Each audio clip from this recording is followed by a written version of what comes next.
The phase synchronized enhancement method or PSEM is a unique capability of PC signal for signal enhancement and identification. This example demonstrates its application for anomaly identification of a rocket engine test. First, generate the raw PSD of a vibration measurement.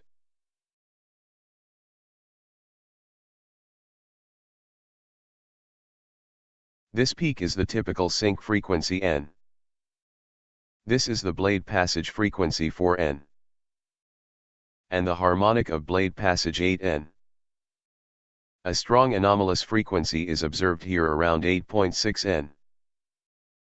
From the frequency matching, this anomaly is near the inner ball pass frequency of its ball bearing, I plus 2N. However, frequency matching alone does not ensure a correct identification. Therefore, additional evidence is needed to prove this anomaly is a true bearing signal.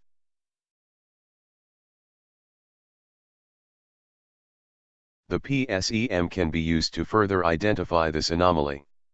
This is done by setting the PSEM reference signal to the anomalous frequency, so that its instantaneous phase can be used to perform phase synchronization of the entire signal. If there is any other signals at different frequencies that are phase related to the anomaly, it will be enhanced above the noise floor and become detectable in the PSEM PSD. First, select the raw PSD again for comparison. Then select the PSEM PSD to generate enhanced PSD. In the PSEM menu, the default setting is used in this example, which will set the selection for the PSEM reference signal in auto mode. Then in the raw PSD, right mouse drag around the desired PSEM reference signal. In the auto mode, this drag action will automatically select this anomaly as the reference signal, which is displayed in the frequency information box here.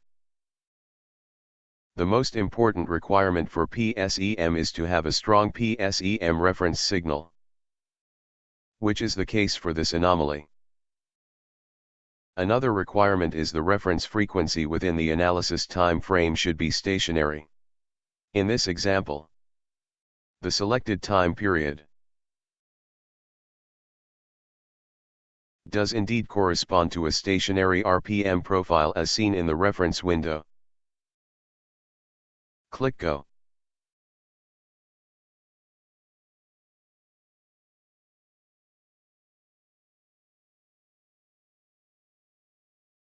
The upper figure is the raw PSD, and the lower figure is the PSEM PSD. In the higher frequency region, several signal components were enhanced. Now let's zoom in to take a closer look. First of all, this anomaly in the original raw PSD has indeed become discrete in the PSEM PSD. This is to be expected since it is the selected PSEM reference signal.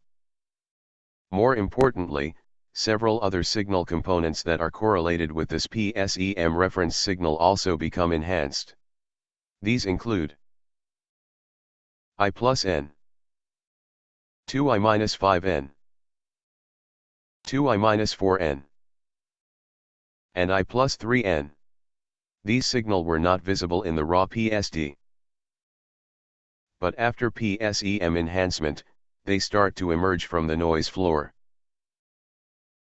As it turns out, these enhanced signal are all part of the typical bearing modulation sideband pattern associated with bearing inner race defect as shown here.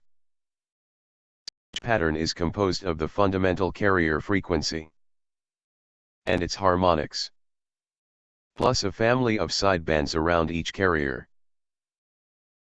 For inner race defect, the carrier frequency is the inner roller pass frequency I, and the sideband frequency is the sync frequency N. These red components here correspond to the newly enhanced bearing signal generated by the PSEM. With the detection of these additional bearing signal, although very weak in amplitude, PSEM thus provides stronger evidence to prove that this original strong anomaly at I+2N in the raw PSD is indeed a true bearing signal. Notice that, in this ball bearing example, sync harmonics such as 8N and 9N was not enhanced in PSEM PSD. This is because that for a ball bearing signal, its phase correlation with the RPM is often destroyed due to ball slippage and ball contact angle variation. However, such phase correlation is much better preserved for roller bearings. Therefore, in general, PSEM can provide more effective enhancement for roller bearing signal. It should also be pointed out that the PSEM phase synchronization is similar to the traditional order tracking method. However, the PSEM does not require a pulse type of speed measurement, or speed probe, in its signal processing algorithm, as demonstrated in this example.